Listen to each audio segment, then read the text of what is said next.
கர்த்தருடைய பரிசுத்த நாமத்துக்கு மகிமை உண்டாவதாக. இந்த நாளிலும் கர்த்தருடைய வார்த்தையை உங்கள் மத்தியிலே பகிர்ந்து கொள்ள உதவி செய்த ஆண்டவருக்கு நன்றி சொல்கிறேன். இன்றைக்கும் கூட தானியேல் தீர்க்கதரிசி அவருடைய வாழ்க்கையிலிருந்து நாம் சில வேத உண்மைகளை கற்றுக்கொண்டு நாமும் தானியேலைப் போல நம்முடைய வாழ்க்கையிலே அவைகளை கடைப்பிடிக்க அபியாசப்படுத்த தேவன் இந்த கால வேளையிலே நமக்கு உதவி செய்வாராக. தலைகளை தாழ்த்துவோம், செபிப்போம்.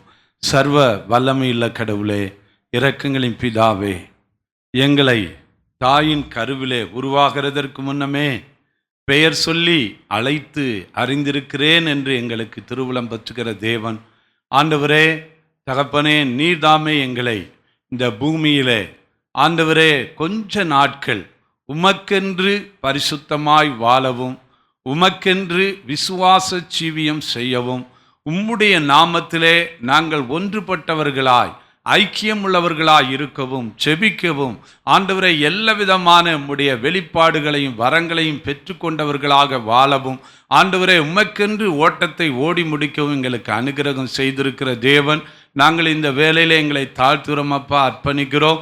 நீரே எங்கள் மத்தியிலே உம்முடைய வார்த்தையிலே கொண்டு மகிமைப்படும்படியாய் செபிக்கிறோம், தாழ்த்தி தருகிறோம், அர்ப்பணிக்கிறோம். இயேசு இரட்சகர் நாமத்திலே வேண்டி ஜெபிக்கிறோம் எங்கள் ஜீவனுள்ள நல்ல தகப்பனே, ஆமென். அல்லேலூயா. கர்த்தருடைய பரிசுத்த நாமத்துக்கு மகிமை உண்டாகட்டும். நாம் மனம் திரும்பி இருக்கிறோம்.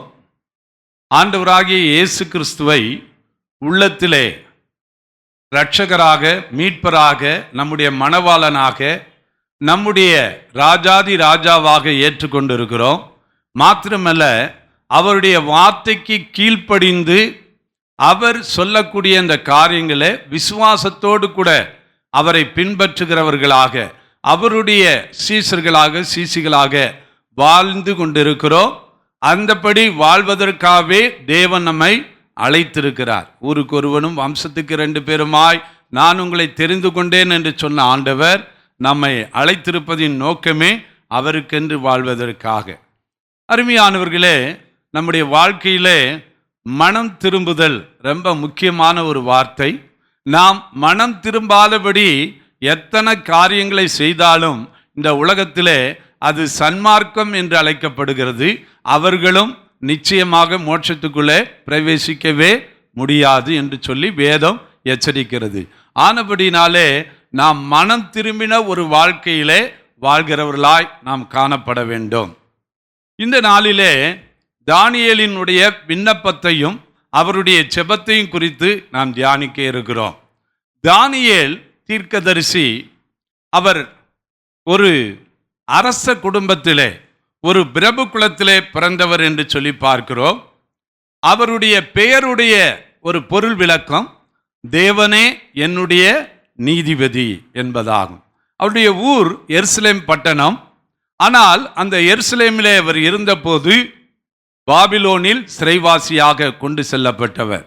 அவர் வாழ்ந்த காலத்திலே எரேமியா தீர்க்கதரிசி, எசேக்கியேல் தீர்க்கதரிசி இவர்கள் எல்லாரும் இருந்தார்கள் என்று வரலாற்று சுவடுகள் சொல்லுகிறது. அருமையானவர்களே, இந்த தானியேல் தீர்க்கதரிசி ராஜாக்களுக்கு ஒரு பிரதம மந்திரியாக செயல்பட்டார் என்று சொல்லி பார்க்கிறோம். எல்லா ராஜாக்களுக்கும் ஒரு பிரதம மந்திரியாக செயல்பட்டார். இவர் பாபிலோனிய அரசர்களுக்கு எல்லாருக்கும், மேதியர் பெருசியர் அரசர்கள் எல்லாருக்கும், பலருக்கும் அரசியல் ஆலோசகராக அவர் செயல்பட்டார் என்று சொல்லி பார்க்கிறோம். அருமையானவர்களே, இவருடைய வாழ்க்கையிலே கர்த்தருக்கு ஏற்ற ஒரு பரிசுத்தம் இருந்தது. இவர் 4 ராஜாக்களுக்கு பிரதம மந்திரியாக செயல்பட்டார். முதலாவது நேபுகாத் நேச்சார், 2வது கோரேஸ் ராஜா, 3வது பெல்சாத்சார், 4வது தரியு ராஜா. தரியு மன்னன் காலத்திலும் அவர் அப்பொழுதுதான் சிங்ககபியிலே போடப்பட்ட அந்த சம்பவத்தை நாம் பார்க்க முடியும். அருமையானவர்களே, இந்த 4 ராஜாக்களின் காலத்திலே வாழ்ந்தவர் இந்த தானியேல். அவர் ஒரு அடிமையாக, சிறை கைதியாக, மற்ற பாபிலோனிய ராஜாங்கத்தினால் அடிமையாக்கப்பட்டு கொண்டு செல்லப்பட்டாலும் அவர் தேவனுக்கென்று வாழ்வதிலே மன உறுதியாய் இருந்தவர். இந்த தானியேல் அவருடைய நண்பர்கள் 4 பேர், அனனியா, மீசாவேல், அசரியா. அவங்க தான் சாத்ராக், மேசாக், ஆபேத்நேகோ.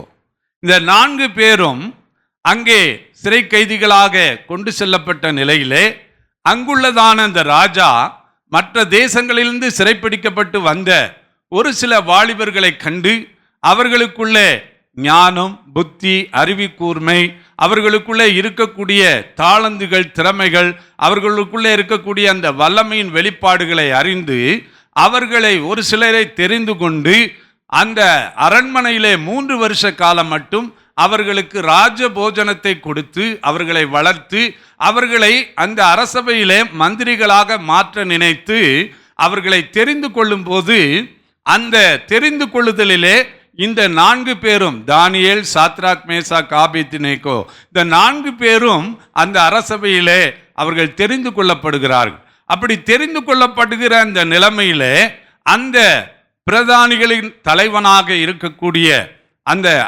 அஸ்பெனாஸ் என்று சொல்லக்கூடிய அந்த தலைவன் வசம் இவர்கள் 4 பேரும் பொறுப்பு கொடுக்கப்பட்ட போது அந்த பிரதானிகளின் தலைவன் பந்தி விசாரிப்புக்காரனாய் இருக்கிற அந்த மேல்சார் வசத்திலே அந்த பொறுப்பை, இந்த 4 பேரையும் கவனிக்கக்கூடிய பொறுப்பை அர்ப்பணித்த போதுதான் அங்கே தானியேலுக்குள்ள ஒரு பக்தி வைராக்கியத்தை நாம் பார்க்க முடியும்.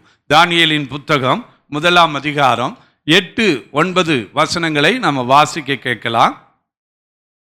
தானியேல் ராஜாவின் போஜனத்தினாலும் அவர் பானம் பண்ணும் திராட்சரசத்தினாலும் தன்னை தீட்டுப்படுத்தலாகாதென்று தன் இருதயத்தில் தீர்மானம் பண்ணிக்கொண்டு தன்னை தீட்டுப்படுத்தாதபடி பிரதானிகளின் தலைவனிடத்தில் வேண்டிக் கொண்டான்.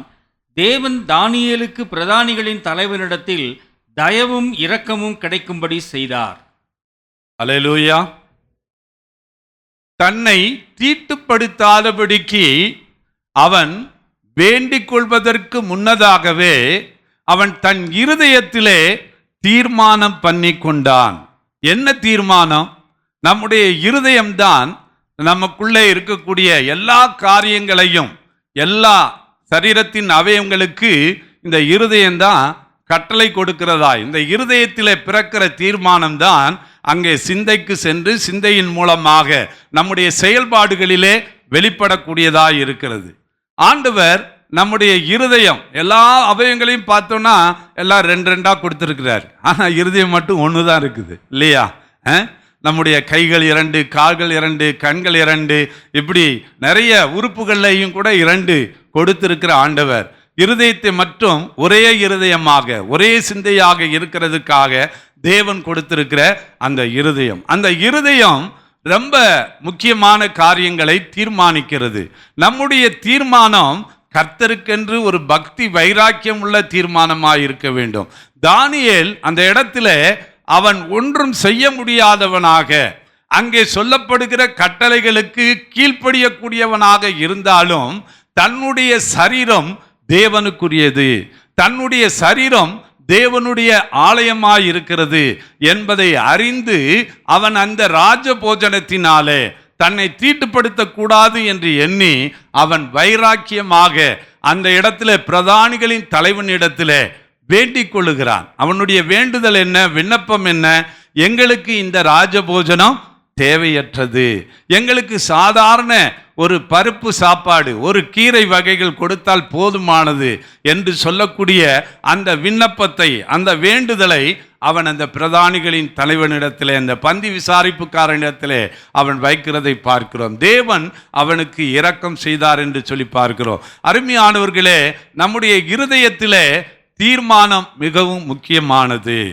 ஆண்டவராகிய இயேசு கிறிஸ்து இந்த 2000 ஆண்டுகளுக்கு முன்பு வாழ்ந்த போது அவருடைய மலைப்பிரசங்கத்தினுடைய பொன்மொழிகளிலே அவர் சொல்லக்கூடிய ஒரு காரியம், இருதயத்தில் சுத்தமுள்ளவர்கள் பாக்கியவான்கள், அவர்கள் தேவனை தரிசிப்பார்கள். இன்றைக்கு இந்த பூமியில உலகத்தில் எங்க பார்த்தாலும் கடவுளை தேடி, எங்க போனாலும் கடவுளை தேடி அலைகிறார்கள், அங்கும் இங்கும் செல்லுகிறார்கள். அங்கே பார்க்கக்கூடிய காரியமெல்லாம் மனிதனால் படைக்கப்பட்ட ஒரு வித்தியாசமான உருவங்களை பார்த்து விரக்தியோடு கூட திரும்புகிறார்கள். அவர்கள் கடவுளோடு பேச முடிந்ததா? அவர்கள் கடவுளை உண்மையாய் தரிசிக்க முடிந்ததா? இல்லவே இல்லை. கடமை முடிந்தது, ஆனால் கடவுளிடத்தில் பேச முடியவில்லை. ஆனால் கர்த்தராகிய இயேசு கிறிஸ்து சொல்லும்போது நம்முடைய இருதயத்திலே நாம் சுத்தமுள்ளவர்களாக உண்மையாய் கர்த்தரை தேடுகிறவர்களாக இருப்போமானால் கர்த்தர் அவர்களுக்கு தென்படுகிறவர்களா காட்சி கொடுக்கிறவரா இருக்கிறார் என்று சொல்லி பார்க்கிறோம். அருமையானவர்களே, நம்ம இந்த நேரத்தில் நம்முடைய இருதயத்தின் தீர்மானத்தை நாம் யோசித்து பார்க்க வேண்டும். கர்த்தருக்கு ஏற்ற ஒரு பக்தி வைராக்கியம், நம்முடைய சரீரத்தை நாம் பாவத்திற்கு இடமளிக்காதபடி காத்து கொள்கிறோமா? கலாத்தியர் 5:24 வாசிக்கிறோம், கிறிஸ்துவை உடையவர்கள் அவருடைய ஆசைகளையும் இச்சைகளையும் சிலுவையிலே அறைந்திருக்கிறார்கள். ஆசை இச்சையாக மாறுகிறது, இச்சை நமக்கு பாவத்தை கொடுக்கிறது. அப்படின்னா ஆசையே படக்கூடாதா? ஆசைப்படலாம்.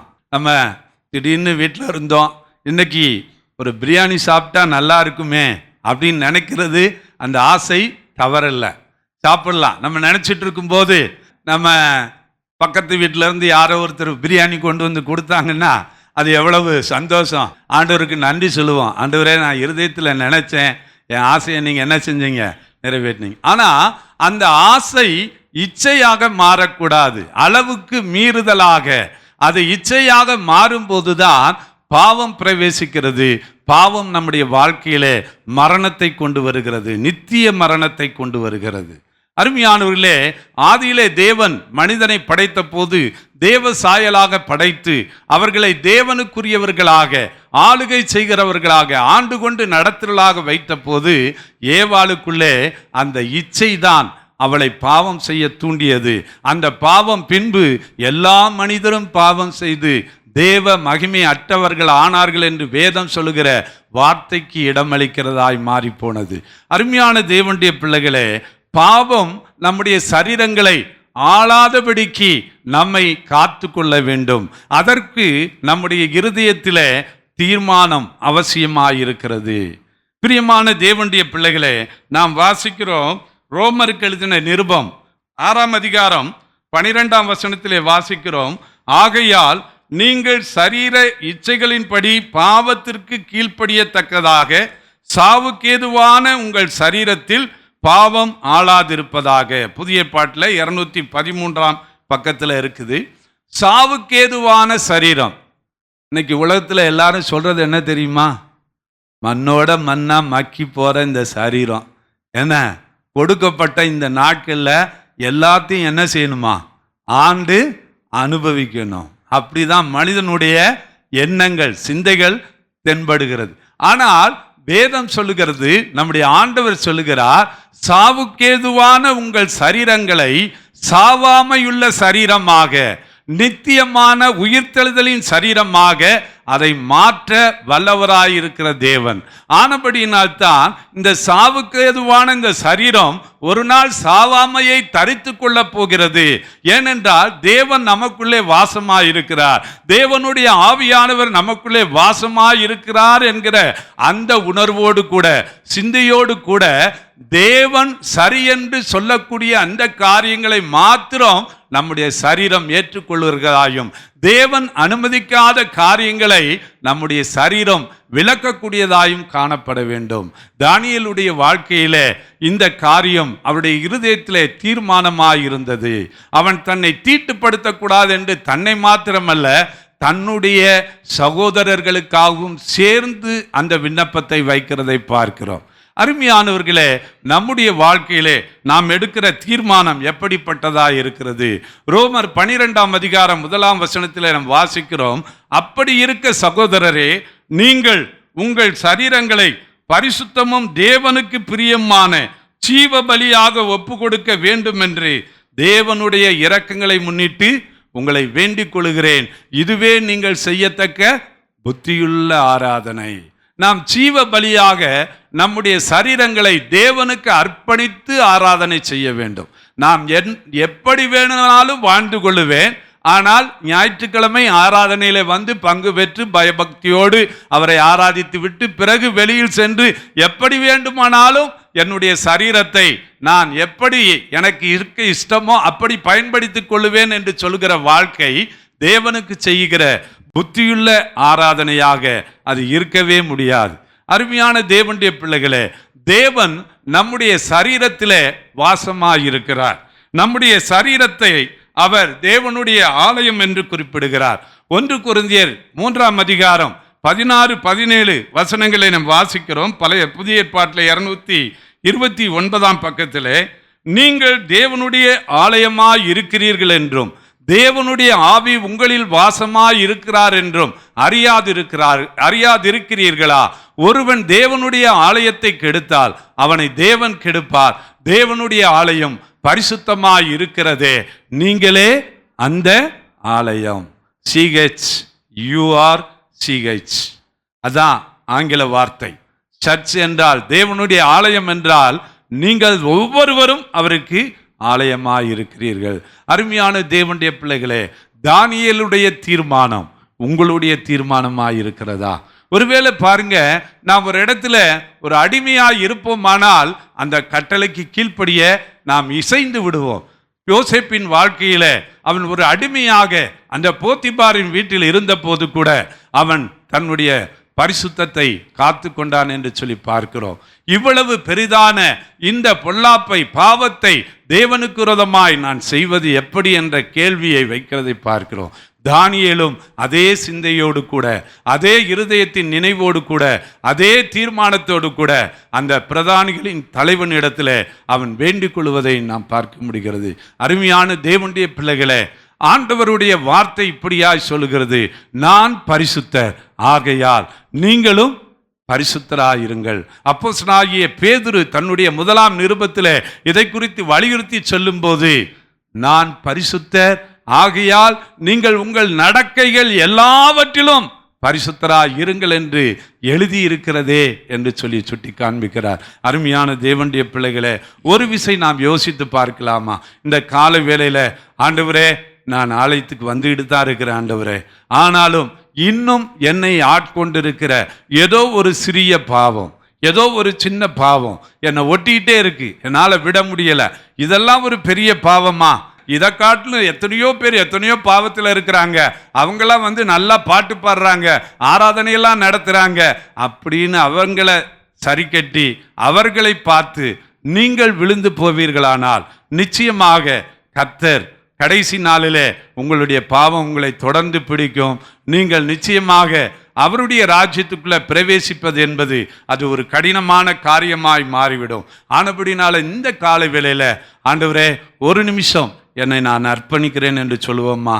ஆண்டவரே, என்னால விட முடியாத அந்த சின்ன பாவம், சகோதரர்களுக்கு ஒருவேளை மதுபானமாக இருக்கலாம், ஒருவேளை விட முடியாத சிகரெட், புகையிலை, ஒரு விதமான பாக்குவைகள், ஏதோ ஒன்று சரீரத்தை இச்சை ரோகங்களுக்கு உட்படுத்துகிற காரியங்கள், ஆண்டவரே எனக்கு இறங்கும். ஆண்டவர் அவர் வாக்கு பண்ணி இருக்கிறார், ஓ இயேசு கிறிஸ்துவின் ரத்தம் நம்முடைய சகல பாவத்தையும் நீக்கி நம்மை சுத்திகரிக்க வல்லமையுள்ளதா இருக்கிறது. இந்த காலை நேரத்தில் ஆண்டவரே என்னை அர்ப்பணிக்கிறேன் என்று சொல்லுவோம்மா. விட முடியாத கிராம மக்கள் எத்தனை நான் சொல்லியும், ஆண்டவரே நான் இப்போ கல்யாண வீட்டுக்கெல்லாம் போகும்போது அந்த வெத்தலையை நான் போட்டுடுறேன், அந்த பாக்கை நான் போட்டுடுறேன், அந்த விதமான சில காரியங்களை கோயிலையை நான் போட்டுறேன்னு சொல்கிறவங்க, ஆண்டவரே இப்பொழுதே என்னை அர்ப்பணிக்கிறேன் என்று சொல்லுவோம்மா. இச்சை ரோகங்களுக்கு நம்மை ஒப்புக்கூடாதபடிக்கு அதிலிருந்து நம்மை விலக்கி காத்து கொள்ளுவோம்.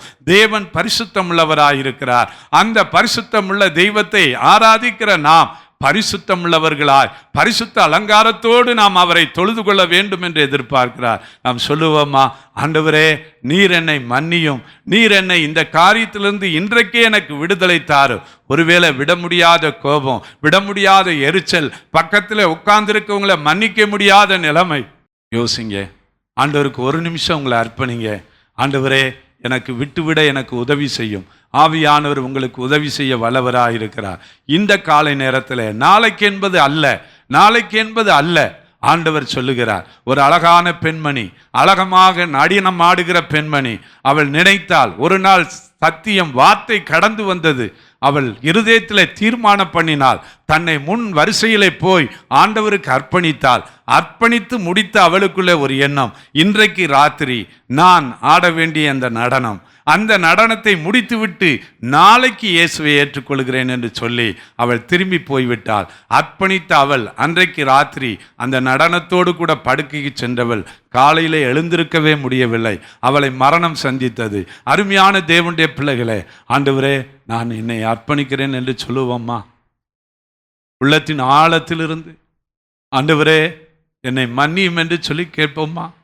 எனக்குள்ளே எந்த ஒரு கரை திரை மாசற்ற காரியங்கள் இல்லாதபடிக்கு நான் மாசற்ற உள்ளத்தோடு கூட நான் இந்த பந்தியிலே சேருவேன் என்கிற அந்த ஒரு வைராக்கியத்தோடு கூட நம்மை அர்ப்பணிப்போம்மா. தேவன் நம்முடைய உள்ளத்தை காண்கிறார். ஆவியானவர் இந்த வேளையில நமக்கு உதவி செய்கிறார். தேவன் நமக்கு பலத்தை கட்டளை எடுக்கிறார். அன்பின் ஆண்டவரே, நீர் தாமே எங்களுடைய இருதயங்களை ஆராய்ந்து அறிந்திருக்கிறீர் ஆண்டவரே. எங்கள் நினைவுகள் யோசனைகளை அறிந்திருக்கிறீர் ஆண்டவரே. இப்பொழுதும் எங்களை தாழ்த்துகிறோம், அர்ப்பணிக்கிறோம். எங்களால் விட முடியாது என்று சொல்லக்கூடிய எந்த காரியத்தையும் ஆவியானவர் பலத்தோடு விட்டுவிட இந்த வேளையிலே தீர்மானிக்கிறேன் என்று சொல்லுவோம். கர்த்தராகிய தேவனே, நீர் எங்கள் ஜெபத்தை கேட்டிருக்கிறீர். எங்களை ஆசீர்வதியும் இயேசுவின் நாமத்தில் பிதாவே, ஆமென். இரண்டாவதாக நாம் பார்க்கக்கூடிய காரியம் தானியேலுடைய ஐக்கியத்தை குறித்து நாம் பார்க்கிறோம். ஒரு மனப்பாடு. தானும் தன் தோழரும் அங்கே ஒருமனப்பட்டவர்களாக அங்கே ஜெபிக்கக்கூடிய காரியத்தை பார்க்கிறோம். எதற்கு இந்த ஐக்கியம்? அருமையான தேவனுடைய பிள்ளைகளே, நாம் கடவுளுடைய பிள்ளைகளாய் இருந்தால் கடவுளோடு உள்ள பிள்ளைகளோடு கூடிய ஐக்கியத்திலே நிலைத்திருக்கிறவர்களாய் இருக்க வேண்டும். ஆண்டவராகிய இயேசு கிறிஸ்து பிதாவாகிய தேவனும் குமாரனாகிய இயேசு கிறிஸ்துவும் பரிசுத்த ஆவியானவருமாகிய திரியேக தேவனாக செயல்பட்டாலும், அவர்கள் மூவராக ஆழ்த்தன்மை உள்ளவர்களாக இருந்தாலும் அவர் ஒரே தேவனாக செயல்படுகிறார். அதை போல நாமும் நம்முடைய வாழ்க்கையில நம்மை சார்ந்த தேவனோடு இருக்கக்கூடிய பிள்ளைகளோடு கூட ஐக்கியம் உள்ளவர்களாக இருக்க வேண்டும் என்று தேவன் விரும்புகிறார். நம்முடைய ஆராதிக்கிற நம்முடைய சபைக்கு பேர் என்ன பேரு? விசுவாசிகளின் ஐக்கிய சபை. நம்ம ஐக்கியம் உள்ளவர்களாக இருக்க வேண்டும். இன்னைக்கும் பார்த்தீங்கன்னா கிராமத்தில் எனக்கு ரொம்ப சில காரியங்கள் ஒவ்வொரு முறையும் போய் சந்திக்கும் போது அந்த அம்மா இந்த அம்மாவை குறித்து கம்ப்ளைண்ட் சொல்லுவாங்க. உடனே என்னம்மான்னு கேட்டால், அந்த அம்மா ஐயா எனக்கே தெரியாதியா, அந்த அம்மா மனசில் அப்படி வச்சுட்டு கோச்சிட்டு இருக்குது அப்படிம்பாங்க. அப்புறம் அப்படியே சொல்லி சரி பண்ணி ஒப்புரவாக்கி எல்லாத்தையும் நீங்கள் இப்படி இருந்தால் எப்படி ஆண்டவர் வரும்போது போக முடியும் அப்படியெல்லாம் சொல்லி அவங்கள ஒப்புரவாக்க வேண்டிய நிலை. இந்த நிலையில் நாம் இருப்போமானால் அருமையான கர்த்தருடைய இளைப்பாறுதலுக்குள்ளே இப்பொழுது இருக்கிற அருமையான அண்ணன் எமில் ஜெபசிங் அண்ணன் பாடுவாங்க, நம்மிடை உள்ள ஐக்கியமே வெற்றியும் தோல்வியும் ஆக்கிடுமே. ஐக்கியம் இல்லைன்னா நம்ம வாழ்க்கையில் நாம் ஆண்டவருக்கு நிறைய காரியங்களை செய்யவே முடியாது. ஒரு குதிரை 1000 அந்த ஒரு பவர் சொல்லுவாங்க. அப்படின்னா இன்னொரு குதிரை சேரும்போது அது எத்தனையா இருக்கணும்? எவ்வளவா இருக்கணும்? 2000 தான் இருக்கணும். ஆனால் அதை 10,000ன்னு சொல்கிறாங்க. எத்தனை? 10,000. இன்னொரு குதிரையோட இன்னொரு குதிரை சேரும்போது அது 10,000 அளவுக்குரிய இப்போ 8 மடங்கு அதில் அதிகரிக்கிறதை பார்க்கிறோம். அப்போ நம்ம விசுவாசிகளாய் இருக்கிற நாம் ஐக்கியம் உள்ளவர்களாய் காணப்படும் போது, ஐக்கியம் உள்ளவர்களாய் செபிக்கும் போது ஆண்டவர் அந்த ஜெபத்திற்கு, அந்த ஒருமனப்பாட்டிற்கு உடனடியான பதிலை கொடுக்கிற தேவனாயிருக்கிறார். இங்கே தானியேலும் அவருடைய நண்பர்களும் சேர்ந்து அந்த இரவில் 4 பேரும் செபிக்கிறார்கள். ஒரு ஆல் நைட் ப்ரேயர் அங்கே நடக்குது. ஏன் இந்த ஆல் நைட் ப்ரேயரு எதுக்கு தேவையா அப்படின்னா, அங்கே என்ன நடந்தது? அந்த ராஜா, பாபிலோனிய ராஜா ஒரு சொப்பனத்தை கண்டார். அந்த சொப்பனத்திற்கான அர்த்தத்தை சொல்ல வேண்டும் என்று சொல்லி அங்குள்ள ஞானிகள், சாஸ்திரிகள், விஞ்ஞானிகள், எல்லா விதமான குருமார்கள் எல்லாரையும் வரவழைத்து அவரிடத்தில் கேட்கும்போது அவர்கள் சொல்லுகிற ஒரு காரியம், சொப்பனத்தை எங்களுக்கு தெரியப்படுத்தும், அதற்குரிய அர்த்தத்தை நாங்கள் சொல்லுகிறோம். ராஜா சொல்றாரு, இல்லை நான் சொப்பனத்தை சொன்னா நீங்க என்ன சொல்லிடுவீங்க? அதுக்கு எதையாவது சொல்லி சரி கட்டிடுவீங்க. ஆனால் அதை நான் சொல்ல விரும்பல. யாரு சொப்பனத்தை சொல்லி அர்த்தம் சொல்றானோ அவனுக்கு தான் அந்த உண்மையான காரியம் தெரிஞ்சிருக்குன்னு அர்த்தம். அதனால நீங்க எதை சொல்லணும்? நான் கண்ட சொப்பனம் என்னங்கிறத நீங்க தான் சொல்லணும். ஒருவராலும் சொல்ல முடியவில்லை. அப்பொழுதுதான் அந்த ராஜா எல்லா ஞானிகளையும் எல்லா குருமார்களையும் ஜோசியரையும் எல்லாரையும் சிரச்சேதம் செய்ய கட்டளையிட்ட போதுதான் தானியேல் வந்து பிரதானிகளின் தலைமண்டலத்திலே கேட்கிறான், இதற்கு காரியம் என்ன? இந்த செய்கை இப்படி எல்லாரையும் வெட்டிவிட வேண்டும் என்று சொல்லி எங்களை தேடக்கூடிய காரியம் என்ன என்று சொல்லும்போதுதான் தலைவன் சொல்லுகிறான், இதுதான் காரியம். அப்ப சொப்பனத்தை ராஜாவுக்கு சொல்லணும், அதுக்குரிய அர்த்தத்தையும் சொல்லணும். அப்பொழுதுதான் தானியேல் இந்த காரியத்தை தன் தோழருக்கு தெரிவிக்கிறான். அங்கே ஒரு ஐக்கியம் ஏற்படுகிறது. 4 பேரும் சேர்ந்து அந்த இரவிலே ஜெபிக்கக்கூடியவர்களாய் இருந்தார்கள். அருமையானவர்களே, மத்தேயு 18ஆம் அதிகாரம் 19-20 வசனங்களை நாம் வாசிக்கும் போது அங்கே என்ன வாசிக்கிறோம்? அல்லாமலும் உங்களில் 2 பேர் தாங்கள் வேண்டிக் கொள்ளப் போகிற எந்த காரியத்தை குறித்தாகிலும் பூமியிலே ஒருமனப்பட்டு இருந்தால் பரலோகத்தில் இருக்கிற என் பிதாவினால் அது அவர்களுக்கு உண்டாகும் என்று உங்களுக்கு சொல்லுகிறேன். ஏனெனில் 2 பேராவது 3 பேராவது என் நாமத்தினாலே எங்கே கூடியிருக்கிறார்களோ அங்கே அவர்கள் நடுவிலே இருக்கிறேன் என்றார். இது ஆண்டவர் சொன்ன வார்த்தை, வாக்குத்தத்தம். நமக்கு அருமையான தேவனுடைய பிள்ளைகளே, இந்த காரியத்தை தான் தானியேல் அங்கு செய்கிறார். தன்னுடைய நண்பர்களுக்கு தெரிவிக்கிறார். ஒருமனப்பட்டவர்களாக அந்த ராத்திரியிலே தேவனை நோக்கி அவர்கள் செய்யக்கூடிய விண்ணப்பத்தை நாம் பார்க்கிறோம். அந்த வசனத்தை நம்ம வாசிக்க கேட்கலாம். 2ஆம் அதிகாரம். பின்பு தானியேல் தன் வீட்டுக்கு போய் தானும் தன் தோழரும் பாபிலோனின் மற்ற ஞானிகளோட கூட அழியாதபடிக்கு இந்த மறைபொருளை குறித்து பரலோகத்தின் தேவனை நோக்கி இரக்கம் கேட்கிறதற்காக அனனியா, மீஷாவேல், அசரியா என்னும் தன்னுடைய தோழருக்கு இந்த காரியத்தை அறிவித்தான். பின்பு ராக்காலத்தில் தரிசனத்திலே தானியேலுக்கு மறைபொருள் வெளிப்படுத்தப்பட்டது. அப்பொழுது தானியேல் பரலோகத்தின் தேவனை ஸ்தோத்தரித்தான். அல்லேலூயா, அல்லேலூயா. இப்ப நம்ம ஜெபம் பண்றது விழிப்பு ஜெபம். ஆனா ராஜா கண்டது சொப்பனம். ஆனா தானியேலுக்கு வெளிப்படுத்தப்பட்டது தரிசனம். சரியா? அவங்க கண்கள் மூடி இருந்து ஜெபம் பண்ணாங்க, திறந்திருந்து ஜெபம் பண்ணாங்க. ஆனா தரிசனத்திலே அவர்கள் பார்க்க அந்த சொப்பனம் அப்படியே தானியேலுக்கு அந்த மறைபொருள் வெளிப்படுத்தப்பட்டது.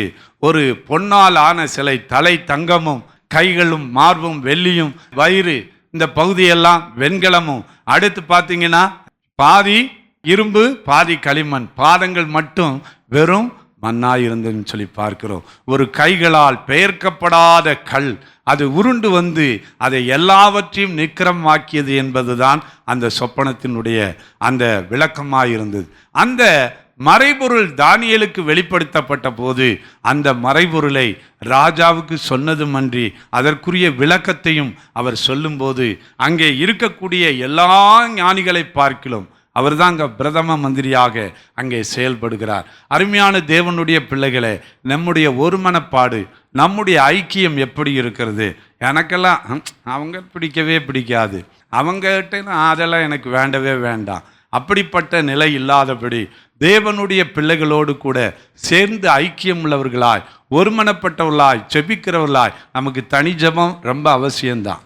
ஆனால் அதே நேரத்தில் நம்ம சேர்ந்து செபிக்க வேண்டியது நம்மேல் விழுந்த கடமையாக இருக்கிறது. அவர்கள் மத்தியிலே நான் இருக்கிறேன் என்று சொன்ன ஆண்டவர் நம் மத்தியிலே இருக்கிறார். அந்த காரியத்தை நாம் நினைவு கூறுவோம். இந்த தானியேலின் புத்தகம் முழுவதுமே அங்கே ஆண்டவராகிய இயேசு கிறிஸ்துவை குறித்து தான். அந்த 12 அதிகாரங்கள், 6 அதிகாரம் அவர் மற்றவர் சொல்லுவது போல எழுதப்பட்டிருக்கிறது.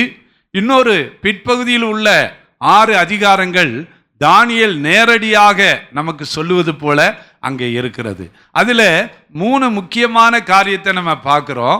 முதல்ல என்ன பார்க்குறோன்னா, ஆண்டவராகிய இயேசு கிறிஸ்து பேரரசை அமைக்க வரக்கூடிய ஒரு கல்லாக, பெரிய கல்லாக, அந்த சொப்பனம் தான் அது, பெரிய கல்லாக ஆண்டவராகிய இயேசு கிறிஸ்துவை அங்கு பார்க்க முடியும். இரண்டாவது மனுஷகுமாரனாக, லூக்கா சுவிசேஷகன் சொல்றாருல, மனுஷகுமாரனாக அவர் வெளிப்பட்ட அந்த காட்சியை அங்கு சொல்லப்படுகிறது. வெட்டப்படும் மேசியாவாக அங்கே அந்த கடைசி அந்த 9ஆம் அதிகாரம் அதில் சில காரியங்களை பார்க்கும்போது அவர் வெட்டப்படும் மேசியாவாக அங்கே சொல்லுகிறதை நாம் பார்க்க முடியும். அருமையான தேவனுடைய பிள்ளைகளே, இந்த 3 காரியம் ஆண்டவராகிய இயேசு கிறிஸ்துவை குறித்து தான் இந்த தானியேல் தீர்க்க தரிசனமே முழுமையாக சொல்லப்பட்டிருக்கிறது.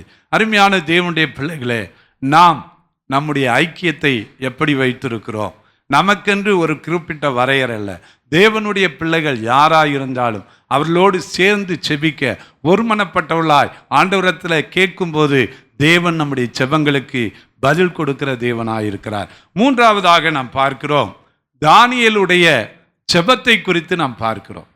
தானியேல் 6ஆம் அதிகாரம் 10ஆம் வசனம், தானியேலோ வென்றால் அந்த பத்திரத்துக்கு கையெழுத்து வைக்கப்பட்டதென்று அறிந்த போதிலும் தன் வீட்டுக்குள்ளே போய் தன் மேலறையிலே எருசலேமுக்கு நேராக பலகணிகள் திறந்திருக்க அங்கே தான் முன் செய்து வந்தபடியே தினம் 3 வேளையும் தன் தேவனுக்கு முன்பாக முழங்கால் படியிட்டு ஜெபம் பண்ணி ஸ்தோத்திரம் செலுத்தினான்.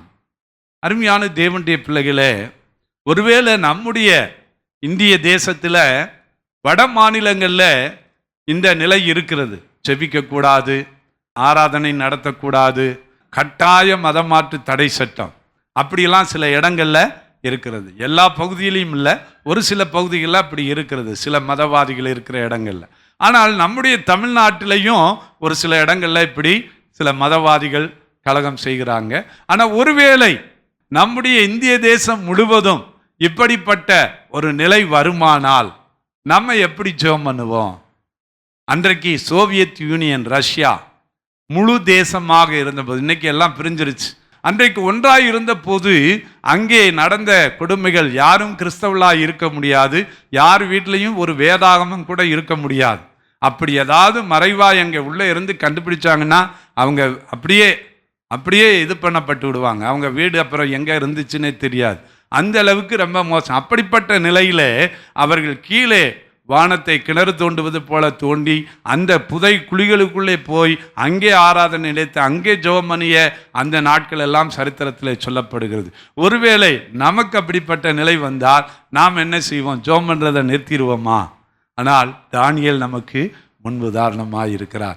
எப்படிப்பட்ட நிலை வந்தாலும் தானியேல் தான் செய்து வந்தபடியே தினம் 3 வேளையும் தன் தேவனுக்கு முன்பாக முழங்கால் படியிட்டு ஜெபம் பண்ணி ஸ்தோத்திரம் செலுத்தினான். இது எதனால வந்ததுன்னா, இந்த தானியேலை அந்த ராஜா தனக்கு அடுத்த ஸ்தானத்தில் ஒரு பிரதம மந்திரியாக வைத்திருந்தபடியினால் அங்குள்ள அந்த கல்தேயர்கள், அந்த ராஜ்ய பாரத்தில் இருந்த முக்கிய மந்திரிகள் எல்லாரும் ஒன்று கூடி அவர்கள் என்ன செய்தார்கள்?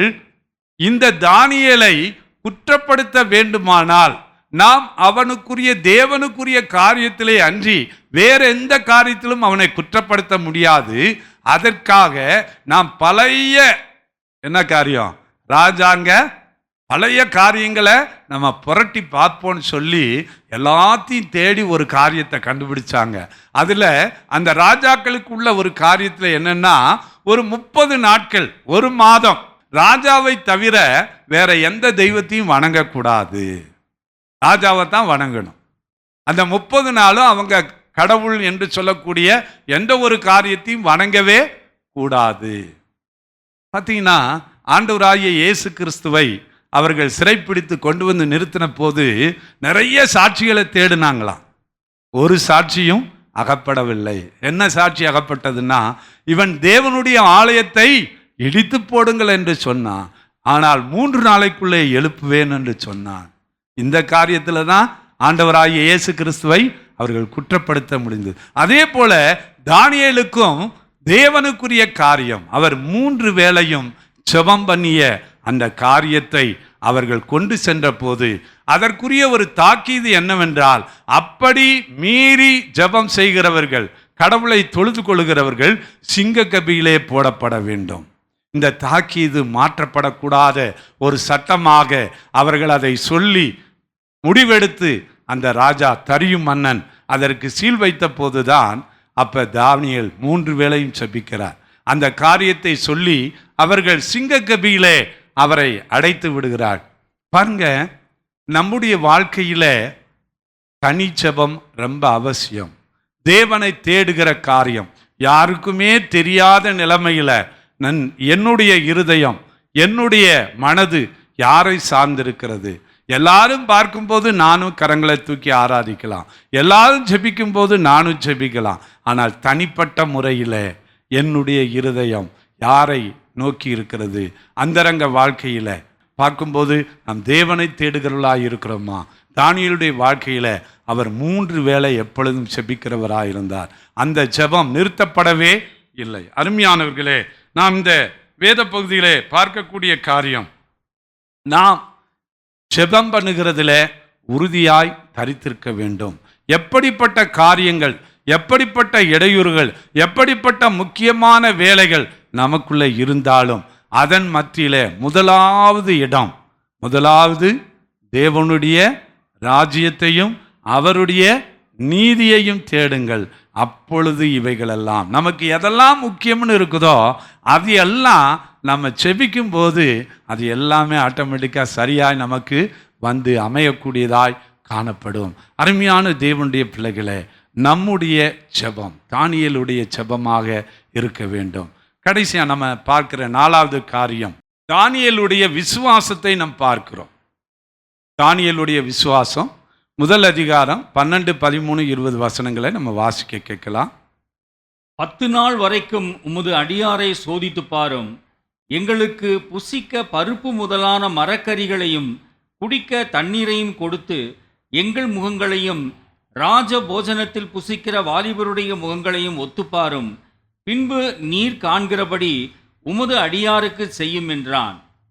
ஞானத்துக்கும் புத்திக்கும் அடுத்த எந்த விஷயத்தில் ராஜா அவர்களை கேட்டு விசாரித்தானோ அதிலே தன் ராஜ்யம் எங்கும் உள்ள சகல சாஸ்திரிகளிலும் ஜோசியரிலும் அவர்களை 10 மடங்கு சமர்த்தராக கண்டான். அல்லேலூயா, அல்லேலூயா. நாம் தேவனுடைய பிள்ளைகளாய் இருக்கும்போது, அதிலே நம்முடைய விசுவாசம் உறுதியாய் இருக்கும்போது, தேவன் நம்முடைய விசுவாசத்தை அங்கீகரிக்கிறவராய் இருக்கிறார். அருமையானவர்களே, ஆண்டவராகிய இயேசு கிறிஸ்து இந்த பூமியில் இருந்த நாட்களிலே நாம் சுவிசேஷ புத்தகங்களை வாசிக்கும் போது அங்கே அந்த 100க்கு அதிபதி தன் வேலைக்காரனுக்காக வேண்டிக் கொண்ட போது அவர் சொன்ன அந்த வார்த்தை விசுவாசமுள்ள வார்த்தை, நான் என் வீட்டுக்கு நீர் வருவதற்கு பாத்திரனாக என்னை எழுதவில்லை, ஒரு வார்த்தை மாத்திரம் சொல்லும், அப்பொழுது என் வேலைக்காரன் பிழைப்பான் என்று சொன்னபோது நீ போகலாம், உன் வேலைக்காரன் சுகமாயிருக்கிறான். அந்த வார்த்தை, விசுவாசம் உள்ள வார்த்தை, அந்த வார்த்தை அவனை குணமாக்கியது என்று சொல்லி பார்க்கிறோம். அந்த பெரும்பாடுள்ள ஸ்திரீ, அவள் விசுவாசத்தோடு நான் அங்கியை தொடுவேனானால் சுகமாவேன் என்று சொன்னபோது அவள் சுகத்தை பெற்றுக்கொண்டாள். இதுபோல புதிய ஏற்பாட்டில் சுவிசேஷ புத்தகங்களை ஆண்டவராகிய இயேசு கிறிஸ்து விசுவாசத்தோடு அந்த சிரபெனிக்கையா அந்த ஸ்திரீ தன் மகளுக்காக வேண்டிக் கொள்ள தன் ஊராய் தேடி வந்து ஆண்டவரை கண்டுபிடித்து அவள் சொல்லும்போது ஆண்டவர் அதை தட்டி கழிக்க நினைத்த போது கூட அவள் சொன்ன வார்த்தை, பிள்ளைகள் சிந்துகிற அந்த துணிக்கைகளை நாய்க்குட்டிகள் தின்னுமே என்று சொன்ன மாத்திரத்தில் ஆண்டவர் அந்த விசுவாசத்தை அங்கீகரித்து நீ போ, உன் மகள் சுகமானாள் என்று சொல்கிறார். அருமையானவர்களே, நம்முடைய வாழ்க்கையில வீராப்பான வெற்று வைராக்கியமான ஒரு விசுவாசத்தை தேவன் எதிர்பார்க்கவில்லை. நான் 100க்கு 100% ஆண்டவருக்கு உண்மையுள்ளவனாக, ஒழுக்கமுள்ளவனாக, எல்லாவற்றிலும் பரிசுத்தத்தை பயத்தோடு காத்து கொள்ளுகிறவனாக இருந்து விசுவாசத்தில் செயல்படும் போது மாத்திரமே தேவனுடைய வார்த்தை நம்மிடத்தில் கிரியை செய்ய முடியும். வீணான ஒரு வைராக்கியமான ஒரு விசுவாசத்தில் நாம் தோல்வியைத்தான் காண முடியும். அருமையான தேவனுடைய பிள்ளைகளே, நம்முடைய விசுவாசம் இயேசுவை மாத்திரம் நோக்கி இருக்கிறதா இருக்க வேண்டும், அவரை மட்டும் சார்ந்ததா இருக்க வேண்டும். அருமையான இந்த 4 பேரையும் இந்த தானியேல் சொல்றாரு, 10 நாட்கள் எங்களை சோதித்து பாரும், 10 நாட்கள் எங்களை சோதித்து பாரும், அதற்கு பின்பு நீர் எங்களுக்கு முடிவிடும். அவன் சொல்றான், பிரதானிகளின் தலைவன் சொல்றான், ராஜா உங்களை பார்க்கும்போது நீங்க உடல்லாம் மெலிஞ்சு காதம் பட்டீங்கன்னா, காரிய சமர்த்தர்களா இல்லாமல் போனீங்கன்னா ராஜா என் தலையை சிரச்சேதம் பண்ணி விடுவாரே என்று பதில் சொல்லுகிறான். ஆனால் அவர்கள் அந்த பிரதானிகளின் தலைவனுக்கு 10 நாள் எங்களை சோதித்து பாரும், விசுவாசமுள்ள வார்த்தைகள். அந்த 10 நாள்லயே அவங்களுக்கு தெரிஞ்சிருச்சு அந்த தலைவனுக்கு, நீங்கள் என்ன கேட்குறீங்களோ அதை மட்டும் நான் கொடுக்குறேன். பாருங்க, ராஜபோஜனத்தை புசித்தவர்கள் அங்கே அந்த சமர்த்தர்களாக காணப்படவில்லை. ஆனால் தேவனுடைய கட்டளைக்கு கீழ்ப்படிந்து தேவனுடைய வார்த்தையின்படி நடந்து கொண்ட அவர்கள் ராஜாவுக்கு முன்பாக 10 மடங்கு சமர்த்தர்களாக காணப்பட்டார்கள் என்று சொல்லி பார்க்கிறோம். ஆபகுக் 2:4 நாம் வாசிக்கிறோம், விசுவாசத்தினால் நீதிமான் பிழைப்பான். ரோமர் 1:17 வாசிக்கிறோம், அங்கேயும் விசுவாசத்தினால் நீதிமான் பிழைப்பான் என்று எழுதியிருக்கிறது என்று சொல்லி பார்க்கிறோம். அருமையானவர்களே, எபிரேயர் புத்தகத்தில் விசுவாச பட்டியலை அந்த 11ஆம் அதிகாரத்தில் பார்க்கிறோம். அங்கே விசுவாசமானது நம்பப்படுகிறவர்களின் உறுதியும் காணப்படாதவர்களின் நிச்சயமாய் இருக்கிறது என்று சொல்லி அந்த வசனங்களை நாம் வாசிக்கும் போது அங்கே அந்த விசுவாச வார்த்தைகள், அங்கே தானியேலும் சாத்ராக் மேசாக் ஆபேத்நேகோவுடைய பெயர்களும் அங்கே வருவதை நாம் பார்க்க முடியும். அக்கினி அவித்து போடவில்லை, சிங்கங்கள் ஒன்றும் செய்யவில்லை, அவர்கள் வாளால் அறுப்புண்டார்கள், எல்லாவற்றிலும் தேவனுடைய நாமம் மகிமைப்பட்டது. நம்முடைய வாழ்க்கையில நாம் விசுவாசம் உள்ளவர்களாய் காணப்பட வேண்டும். எல்லாவற்றுக்கும் ஆண்டவரையே சார்ந்து ஆண்டவர் மேலுள்ள விசுவாசத்தில் உறுதியான நம்பிக்கை உள்ளவர்களாய் நாம் காணப்பட வேண்டும். சிலருடைய வாழ்க்கை என்னன்னா, சரி அங்கேயும் ஒரு கால் வச்சுக்கிருவோம், இங்கேயும் ஒரு கால் வச்சுக்கிருவோம். நம்ம இஸ்ரவேல் மக்கள் ஆதியாகமம் தொடங்கி நீங்கள் வந்து அப்படியே வரிசையா லேவியராகமும் என்னாகமும் உபாகமும் யாத்திரையாகமும் இப்படி வரிசையாக வந்தால் மக்களுக்கு எல்லாருக்குமே அங்கே ஒரு கால் இங்கே ஒரு கால், அங்கே ஒரு கால் இங்கே ஒரு கால், கடவுளை முற்றிலும் சார்ந்து கொள்கிற ஒரு வாழ்க்கையே இல்லை. எப்பெல்லாம் அவங்களுக்கு அற்புதம் நடக்குதோ அப்பையெல்லாம் ஆண்டவரை விசுவாசிப்பாங்க. எப்பையெல்லாம் கொஞ்சம் சூழ்நிலை பாதகமாக இருக்குதோ அப்பையெல்லாம் என்ன செய்வாங்க? முறுமுறுப்பாங்க. அந்த நிலை நமக்கு இருக்கவே கூடாது என்று தேவன் எதிர்பார்க்கிறார். எந்த சூழ்நிலையிலையும் ஆண்டவரை நாம் ஆராதிக்க வேண்டும். எந்த சூழ்நிலையிலும் ஆண்டவருக்கு நாம் நன்றி சொல்ல வேண்டும். அருமையானவர்களே, இந்த பரிசுத்த வேதாகமும் நமக்கு பொக்கிஷமாக இருக்கிறது.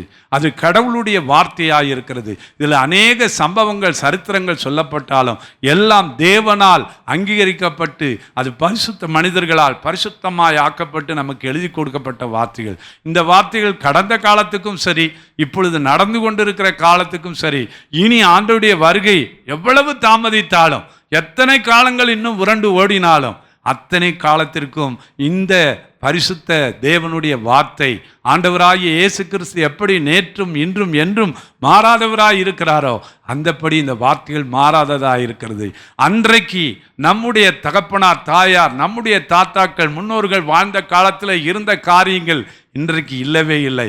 இன்றைக்கு அதை குறித்து இன்றைக்குள்ள தலைமுறையிடத்தில் சொல்லுவோமானால் அதெல்லாம் அந்த காலம், இன்னைக்கு இப்படி இல்லை. இது இப்பொழுது நம்முடைய காலத்தை விட்டு இன்னும் ஒரு 500 ஆண்டுகள் பின்னே போகுமானால் அன்றைக்கு இப்பொழுதுள்ள காரியங்கள் இருக்காது. ஆனால் வேதமானது, அவருடைய வார்த்தையானது என்ற சூழ்நிலையிலும் எப்பொழுதும் போதுமானதாக இருக்கு. எந்த காரியங்களுக்கும் இந்த வார்த்தை பதில் சொல்லக்கூடியதாக இருக்கிறது. எந்த சூழ்நிலையிலும் இந்த வார்த்தை மாறாததாக இருக்கிறது. ஆனபடினாலே நாம் ஆண்டவருக்கு நன்றி சொல்லுவோம். ஆண்டவர் மேலே நம்முடைய விசுவாசத்தை உறுதியோடு கூட வைத்துக் கொள்வோம். கடைசியாக அங்கே தானியேலுடைய வரங்களை குறித்து, அவருடைய வெளிப்பாடுகளை குறித்து பார்க்கிறோம். 12ஆம் அதிகாரம் 4-7 வசனங்களை நாம் வாசித்து நாம் செபித்து முடிக்கலாம். தானியேலாகிய நீயோ வென்றால் முடிவு காலம் மட்டும் இந்த வார்த்தைகளை புதைப்பொருளாக வைத்து இந்த புஸ்தகத்தை முத்திரை போடு. அப்பொழுது அநேகர் இங்குமங்கும் ஓடி ஆராய்வார்கள், அறிவும் பெருகிப்போம் என்றான். அப்பொழுது சணல் வஸ்திரம் தரித்தவரும் ஆற்றின் தண்ணீர்களின் மேல் நிற்கிறவருமாகிய புருஷன் தம்முடைய வலதுகரத்தையும் தம்முடைய இடதுகரத்தையும் வானத்துக்கு நேராக ஏறெடுத்து, ஒரு காலமும் காலங்களும் அரை காலமும் செல்லும் என்றும், பரிசுத்த ஜனங்களின் வல்லமையை சிதறடித்தல் முடிவு பெறும்போதே இவைகளெல்லாம் நிறைவேறி தீருமென்றும் என்றென்றைக்கும் ஜீவித்திருக்கிறவர் பேரில் ஆணையிட கேட்டேன். அல்லேலூயா. வெளிப்படுத்தின விசேஷத்தை போல இங்கே தானியேல் தீர்க்கதரிசி இந்த காரியங்களை அவர் சொல்லுவதை நாம் பார்க்க முடியும். அருமையானவர்களே, நம்ம யோசித்து பார்க்கலாம். இன்றைக்கும் ஜீவனுள்ள தேவன் நம் மத்தியில் இருக்கிறார். நமக்கும் வெளிப்பாட்டை கொடுக்கிற தேவனாய் இருக்கிறார். நாமும் செபிக்கும் போது ஆண்டவர் நமக்கும் எந்த ஒரு காரியத்தை குறித்தும் வெளிப்படுத்தக்கூடிய தேவனாயிருக்கிறார். அன்றைக்கு ஆதியிலே ஆபிரகாம் தேவனை விசுவாசித்தான், அது அவருக்கு நீதியாக எண்ணப்பட்டது என்று சொல்லி பார்க்கிறோம். ஆண்டவர் சொல்லுகிறார், அந்த பட்டணங்களை சோதோம் குமோராவை தேவன் அழிக்க சித்தம் கொண்ட போது நான் செய்ய போகிறதை ஆபிரகாமுக்கு மறைப்பேனோ என்று சொல்லி ஆபிரகாம் இடத்துல தேவன் பேசுகிறதை பார்க்கிறோம். அருமையானவர்களே, இன்றைக்கும் எதை குறித்தும் தேவ சமூகத்திலே நாம் செபிக்கும் போது, அவரிடத்தில் விண்ணப்பிக்கும் போது, அவரிடத்தில் கேட்டுக்கொள்ளும் போது மறைபொருள்களை வெளிப்படுத்துகிற தேவன். அதனால்தான் அநேக வல்லமையான தேவனுடைய தாசர்களை எழுப்பி கொடுத்திருக்கிறார். அவர்கள் மூலமாக இந்த உலகத்தில் நடக்கப் போகிற சம்பவங்களை ஆண்டவர் அவர்கள் மூலமாக தீர்க்க தரிசனமாக நமக்கு சொல்லுகிறதை நாம் பார்க்க முடிகிறது. அருமையான தேவனுடைய பிள்ளைகளே, நாமும் செபிப்போம், நாமும் வெளிப்பாடு வரங்களை பெற்றுக்கொள்வோம். தானியேலைப் போல அவருடைய சமூகத்தில் நம்மையும் தாழ்த்துவோம். 5 காரியங்களை பார்த்தோம். முதலாவது, தானியேல் தன்னை தீட்டுப்படுத்தாதபடிக்கு இருதயத்திலே தீர்மானம் பண்ணி அவன் அந்த பிரதானிகளின் தலைமையிடத்திலே வேண்டிக் கொண்டான் என்று சொல்லி பார்க்கிறோம். கர்த்தருக்குரிய ஒரு பரிசுத்தம் நமக்கு தேவை. இரண்டாவது நாம் பார்த்தோம், அங்கே ஐக்கியம், ஒருமனப்பாடு, தேவனுடைய பிள்ளைகளோடு சேர்ந்து செபிக்கிற அந்த அனுபவத்தை பார்த்தோம். நமக்குள்ளேயும் ஒருமனப்பாடும் ஐக்கியமும் அவசியமாக இருக்கிறது. மூன்றாவது, தனி செபம். அவன் தான் செய்து வந்த 3 வேளையும் தன் தேவனை நோக்கி செபம் பண்ணினான். நான்காவது, நமக்குள்ளே இருக்கக்கூடிய விசுவாசம். விசுவாசத்தை நாம் காத்து கொள்ள வேண்டும். 5வது, தேவனிடத்தில் நாம் செபிக்கும் போது தேவன் நமக்கும் வரங்களையும் வல்லமையும் வெளிப்பாடுகளையும் தர வல்லமையுள்ள தேவனாயிருக்கிறார். நாம் தாழ்த்துவோமா? நம்மை தாழ்த்தி அர்ப்பணித்து செபிப்போம். கர்த்தர் கொடுத்த அருமையான வார்த்தைகளுக்காக நாம் ஆண்டவருக்கு நன்றி சொல்லுவோம். கேட்ட சத்தியங்களை மனதிலே பத்திரப்படுத்தி வைத்துக்கொள்வோம். அப்பா பிதாவே, நல்ல வார்த்தைகளை கர்த்தர் கொடுத்தீர், எச்சரிப்பின் வார்த்தைகளை கொடுத்தீர். பழைய ஏற்பாட்டின் தீர்க்கதரிசி ஆகிய தானியேலுக்கு வாழ்க்கையை ஆயத்தப்படுத்தி கடைசி காலத்தில் நாங்கள் வாழுகிற காலத்தில் என்ன நடக்கப் போகிறது என்பதை தரிசனங்கள் மூலமாய், சொப்பனங்கள் மூலமாய் நீர் தெளிவாய் வெளிப்படுத்தினீர். இந்த தீர்க்கதரிசன வார்த்தைகளை வாசிக்கிறவர்களும் கேட்கிறவர்களும் அதை கைக்கொள்ளுவர்களும் பாக்கியவான்கள் என்ற அந்த வசனத்தை நான் மீண்டுமாக நினைவுபடுத்துகிறோம். சபையில் இங்கு வந்திருக்கிற ஒவ்வொருவரும், சபையில் இருக்கிறவர்களுக்கு உறவினரும் எல்லாரும் கர்த்தருடைய வருகைக்காய் எப்பொழுதும் ஆயத்தமாக இருக்க, பரிசுத்த வாழ்க்கைக்கு தங்களை ஒப்பு கொடுக்க, செபத்திலே உறுதியாய் தரித்திருக்க, ஆண்டவரே கர்த்தாவே கிறிஸ்துவுக்காய் தைரியமுள்ள சாட்சியாய் பவுலை போல இருக்க கர்த்தர் உதவி செய்யும். ஒரு ஜனமாய் சிறுவருடைய ரட்சிப்புக்காக, பரிசுத்தத்துக்காக, சமாதானத்துக்காக, பாதுகாப்புக்காக செபிக்கிறோம். ஆசீர்வாதத்துக்காக செபிக்கிறோம். எழுப்புதலுக்காக செபிக்கிறோம். உலகத்தில் யுத்தங்கள் நடைபெறும் இடங்களிலே உள்ளவர்களை கர்த்தர் தயவாய் இறங்கி காத்துக்கொள்ளும். பயங்கரமான கொடிய காரியங்கள் அடுத்தடுத்து வந்து கொண்டே இருக்கிறது. வரப்போகிற நாட்களிலும் எல்லாரையும் கர்த்தர் காத்துக்கொள்ளும். எல்லா தீங்குக்கும் விலக்கி காத்துக்கொள்ளும். இப்படி வருகையிலே காணப்படும் வரைக்கும் ஒருவரை உற்சாகப்படுத்தி ஒருவருக்கோ ஜெபித்து ஐக்கியத்தில் நிலைத்திருக்க எங்களை ஒப்புக் கொடுக்கிறோம். இயேசு இரட்சகர் நாமத்தில் நன்றியோடு கேட்கிறோம் பரம பிதாவே, ஆமென்.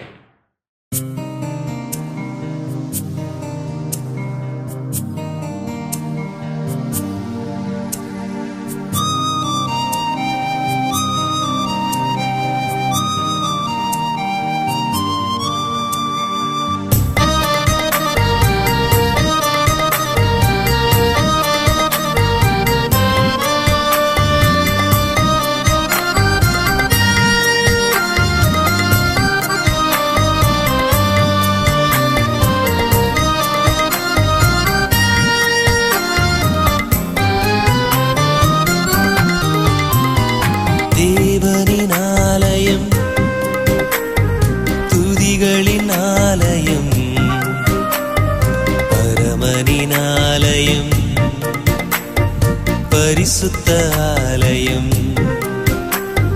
மகிமையினால்